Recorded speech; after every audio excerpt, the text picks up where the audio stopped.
So there was a, man that lost his life at the hands of the Las Cruces Police Department.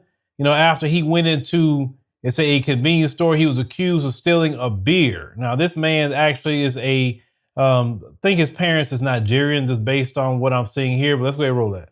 Cry all the time. There's nothing we can do to bring him back. He's a son, a good son, my best friend. After he was stopped by police.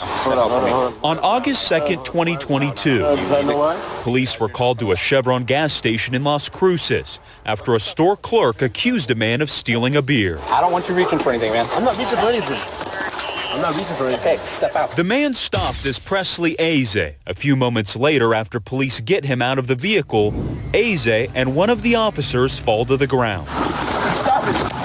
Stop it. Stop it. This video, taken from someone at the gas station that day, shows Eze on top of one of the officers as another is trying to grab him.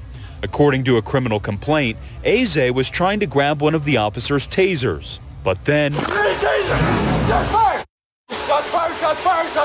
the officer on top of Eze shoots him in the head from point-blank range. You shoot somebody on the head, you want him dead.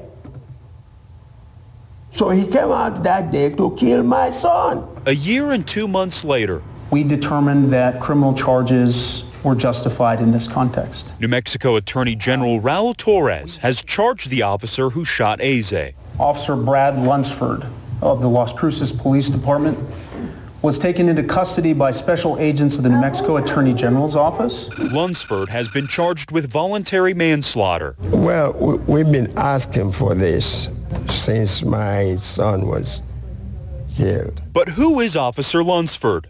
We looked him up in the New Mexico courts and found he has a current pending civil case.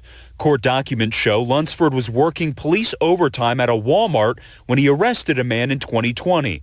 Now he's being sued for battery. Attorneys representing the Eze family say he has a disciplinary record with the department for prior uses of force. This man had no business being a police officer. This is a start. We thank God that justice will finally prevail. One thing, I always say, what can we learn from these videos?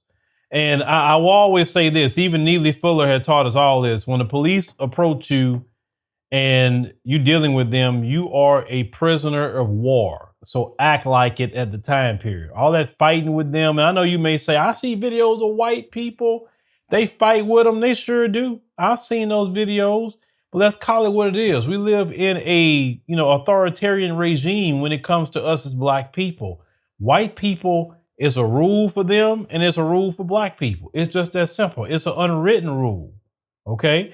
And we know that white folks can get away with a little bit more, well, definitely a lot more than what we can get away with as black people. If them police say, hey, they want to talk to you, whatever the case may be, then just deal with it. I mean, for real, because this is not something that somebody's going to march over, because you actually see the body cam video. I mean, bruh, just get out the car, just find out what's going on. Let's say if he stole a beer, bruh, just go ahead and take your shoplifting charge, man. Go ahead and deal with it in court.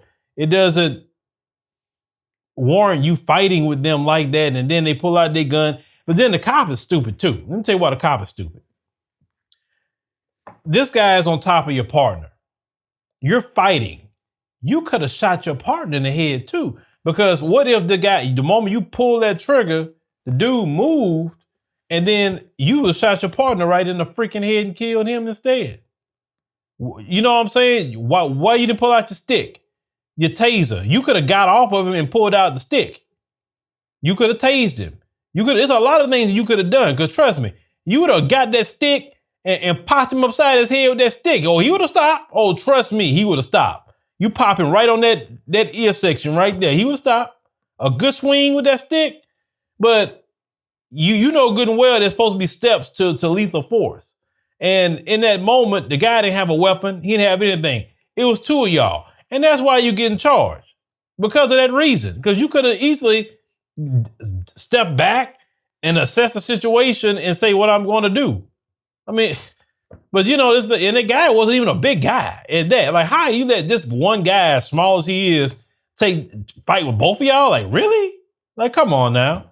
But let me know what y'all think about this, particular case here, because like I said, they right to charge that cop with that. But we just got to say black people, even black immigrants, and let you know that too, in this country, it's not going to end well for you fighting with them police, especially black.